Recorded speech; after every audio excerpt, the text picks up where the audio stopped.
Good morning, guys. Today is another day that I worked a lot on the computer. I'm doing a report for someone in Brazil that wants to invest in the US, so I didn't have much time to create outside content about life in Dubai. So I'm going to answer a few questions that people send on my Instagram. If you want me to answer your question, follow me on Instagram, and almost every day I put there the question box so you can ask your question. You can ask your question in English, en français, en espagnol, or in Portuguese.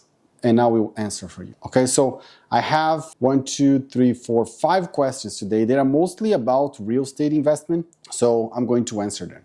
Number 1, fix and flip is still good? Yes, fix and flip is always a good option. Does it mean that it always gets you the same return? Of course not.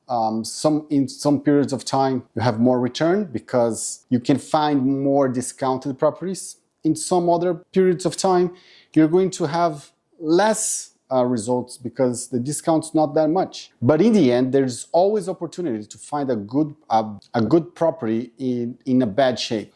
Here in Dubai, this is very common.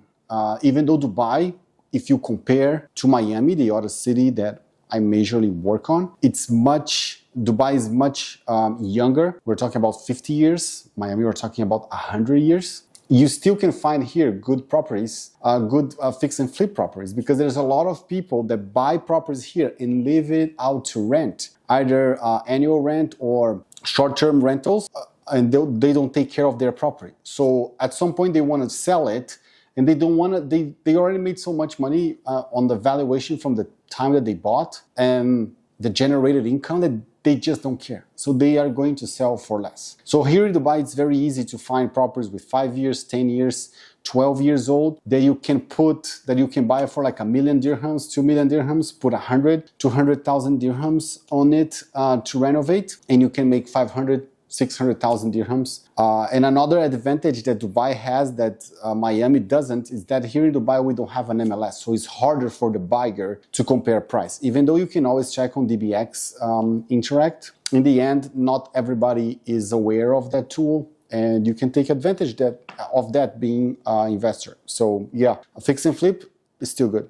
Question number 2, can you talk about triple net lease? Yes, triple net lease is a great option for people that want steady income but don't want to take any participation in managing the property. What triple net lease stands for is triple net lease is your lease net of insurance, property tax, and maintenance. That happens because in the US, different from Brazil, in the US, usually, the tenant pays the rent, but the owner is responsible for paying the property tax, the condo fees, the insurance, and everything. When you do a triple net lease, your tenant is responsible to do that. And why that happens? Because usually on triple net lease, the property is leased for a kind of company that needs something special. For instance, a bank, a drugstore, a supermarket. So you have this huge property that you rent to this corporation, and the corporation takes care of everything.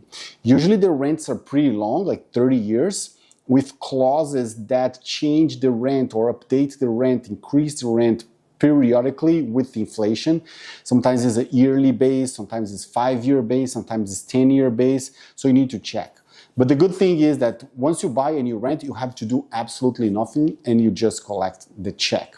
And there is several strategies that we can talk about triple net lease. One of those are when you buy a triple net lease, you can do accelerated depreciation with everything that is not real estate inside of the property, like tools and machinery and things like that. You can depreciate that all in the first year, so that way your base for income tax is lower. You can do 1031 exchanges. There's a lot of things that you can do that you can make money with triple net lease. It's never going to be as good as a multifamily, but in the multifamily, you need either to pay someone to take care for you or you need to take care of yourself. Number 3, I'm going to buy my first property. Should I buy a house or a duplex? I'm assuming it's an investment property. If you have the option to buy a duplex, it's better. And I'm going to tell you why. On a duplex, you're going to rent 2 doors, right? You're going to buy the property. You could either live in one and rent on the other one. If you do that, you can, and if it's your first property, you can buy with the government incentives in the US, which is the first time home buyer,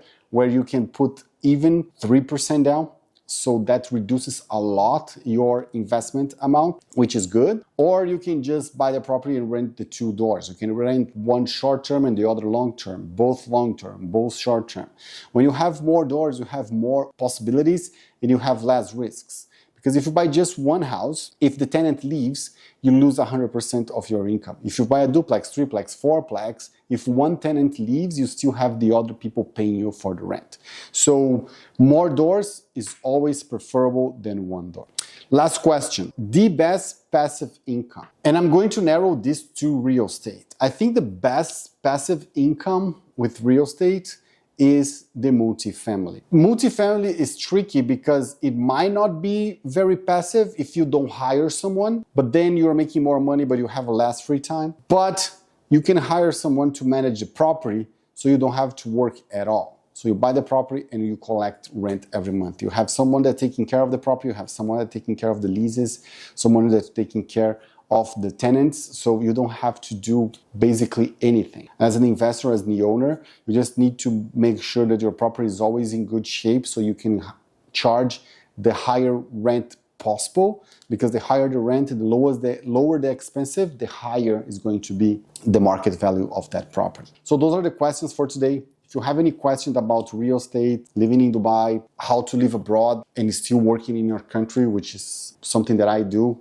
I have revenue here in Dubai, in Miami, and also in Brazil. Just send me a question and I'll reply to you in one of these videos.